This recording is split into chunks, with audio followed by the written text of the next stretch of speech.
اقبال نے کہا لہو مجھ کو رلاتی ہے جوانوں کی تن آسانی۔ ہم نہ غریبی سے ڈرتے ہیں، ہم اپنے بچوں کے لیے دعا کرتے ہیں ان پہ غربت نہ آئے، ہم اپنے بہن بھائیوں کے لیے دعا کرتے ہیں ان پہ غربت نہ آئے، کرنی چاہیے۔ لیکن ذرا اس حدیث کے مفہوم کو بھی دیکھیے گا۔ حضرت ابو عبیدہ بن جراح رضی اللہ تعالیٰ عنہ حضور نے بھیجا، جزیہ لینے گئے، بحرین سے نا مال لے کے آئے بہت سارا، یا مال غنیمت کا کچھ مال تھا، آپ لے کے مسجد میں آئے تو لوگوں کو پتہ چل گیا کہ آج مال آیا ہے۔ تو فجر کی نماز کے بعد لوگ گھروں کو جایا کرتے تھے، لیکن آج پتہ چلا نا مال آیا ہے۔ اب سب کو حصہ ملتا تھا، اس میں سے بدریوں کو زیادہ ملتا تھا، باقی لوگوں کو بھی ملتا تھا۔ تو یہ سیاستہ میں حدیث موجود ہے، سب لوگ مسجد میں بیٹھے رہے۔ حضور علیہ السلام نے فرمایا تمہیں پتہ چل گیا مال آیا ہے؟ عرض کی حضور ہاں۔ فرمایا تمہیں بانٹنے لگے ہیں، دینے لگے ہیں۔ لیکن میرے قریب نے اپنی امت کے لیے جس چیز کا ڈر محسوس کیا وہ کیا ہے؟ نبی پاک صلی اللہ تعالیٰ علیہ وآلہ وسلم نے فرمایا تمہیں دینے لگے ہیں، مال آ گیا ہے۔ حضور کے دل میں کس چیز کا خدشہ تھا وہ کیا ہے بیان کیا۔ حضور فرمانے لگے لوگو یہ ڈر نہیں کہ تم غریب ہو جاؤ گے، مجھے تم پر غربت کا ڈر نہیں، بلکہ مجھے تو ڈر ہے کہ تم پر دولت پھیلا دی جائے گی۔ خوف غریبی کا نہیں، خوف تمہارے مال کا ہے، تم زیادہ مالدار ہو جاؤ گے۔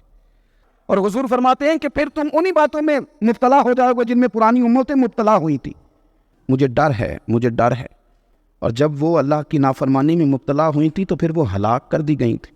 ہاں، جہاں دولت آتی ہے وہاں سستی بھی آتی ہے، جہاں دولت زیادہ آ جاتی ہے وہاں پھر لوگ ہر چیز کو دولت میں تولنے لگتے ہیں، جہاں دولت آتی ہے وہاں معاذ اللہ عیاشی بھی آتی ہے، جہاں دولت زیادہ آتی ہے میرے بھائی پھر لوگ سمجھتے ہیں کہ ہر چیز میں خرید لوں گا، پھر لوگوں کے ذہنوں کے اندر اس طرح کا فطور آتا ہے۔ حضور نے فرمایا مجھے ڈر ہے تمہارے دولت مند ہونے کا، ڈر ہے دولت مند ہونے کا۔ حضرت ابو بکر صدیق رضی اللہ تعالیٰ عنہ تشریف فرما تھے۔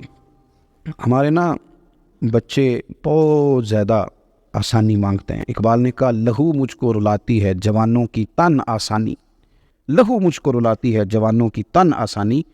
جب میں جوانوں کا مزاج دیکھتا ہوں نا کہ اتنے آرام پسند ہو گئے ہیں تو پھر میری آنکھوں سے لہو بہتا ہے۔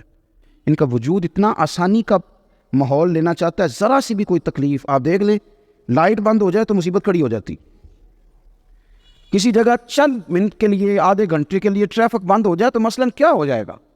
لیکن یہ کہ طبیعتوں میں تلخی، اور جب وہ گاڑیاں آہستہ آہستہ چلتی ہیں تو ایک دوسرے سے آگے بڑھنے کی وہ شدت، وہ ہمارے مزاج میں ایک دوسرے کے بارے میں دل میں بڑے بڑے جملے، ذرا سی بھی کوئی رکاوٹ ہم نہیں برداشت کرتے، تھوڑی دیر کے لیے ٹھہرنا پڑ جائے ہمارے لیے بڑا مشکل کام۔ وہ ہم نے جو بڑے بڑے محلات تعمیر کرنے شروع کیے ان سے ڈرا کرو، اس لیے کہ حضور نے فرمایا مجھے ڈر ہے۔